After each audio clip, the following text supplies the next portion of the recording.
What's going on, guys? WhiteFox1225 here with another video, and today we're going to be talking about the upcoming medieval RPG Kingdom Come Deliverance. I covered this game a long time ago when it was first announced back in 2014 when the Kickstarter had just launched. 3 years later and the game still hasn't been released, but we are getting closer to launch, so I figured I would make another video telling you guys what the game is all about and my thoughts on some of the early gameplay that was released at E3. Like I said, guys, the game is a medieval RPG, meaning it takes place in modern day Czech Republic in 1403. There's not going to be dragons or magic, not that there's anything wrong with that. This game is just really focused on realism and recreating medieval Europe. The game will be open world, and a lot of the gameplay is focused on player choice and how the world reacts to those choices the player makes, and I think all RPGs should be like that, or all good ones really are. They mentioned a few times that all the quests will have more than one way to complete them, including non-violent methods. If you want to play as a criminal who just sneaks around and kills everyone, you can do that. If you want to play as a diplomat who uses persuasion and just talks to people and doesn't use violence, you can also do that, and it's all about player choice, which is always great to see in an RPG. Some other cool features is that you're going to have to eat and sleep to survive in the game, which just adds a whole nother level of realism to the title.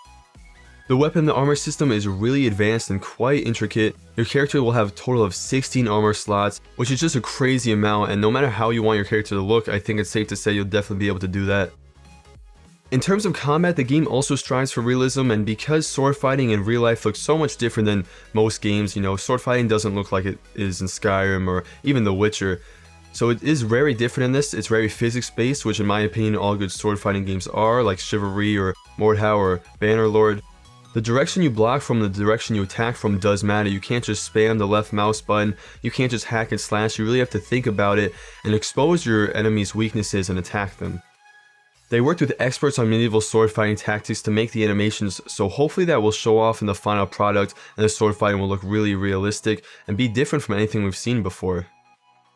Now let's move on and talk about the gameplay they showed at E3 this year. They showed off quite a bit, about 10 minutes of gameplay, and they've also been doing streams and stuff, so we've gotten a pretty good sense of what the game is like and what state the game is at right now.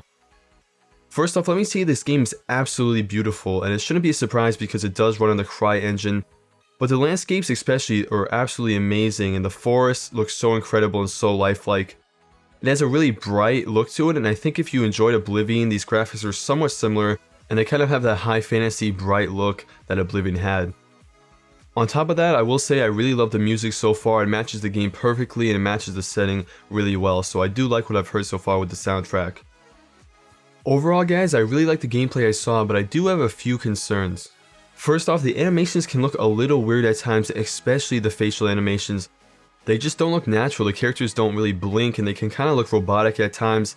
I would say that the game is almost on a Mass Effect level of bad in terms of the animations, and that is definitely not a good thing because that game got a lot of hate and they really need to fix that before this launches. The only other thing I'm kind of worried about is that the game doesn't look quite as polished as I would like it to, with the release date fast approaching. And that being said, I know the devs are still hard at work and it's not a finished product at all yet, but I really want the game to run smooth and I don't want it to feel like a, buggy, half-done product. I really want it to be really good to go at release. And I think the base game is there, and I think the game looks really promising. I'm not saying I'm not excited for it, but I think they need to make sure the animations are good and overall just add more polish to the game. The devs do have a while. This game releases on February 13th, 2018 for PC, Xbox One, and PS4. And that's really all I have to say about the game. I'm really excited for it. It's for sure one of my more anticipated titles for next year, and I have really high hopes and I just can't wait to get in game and play it.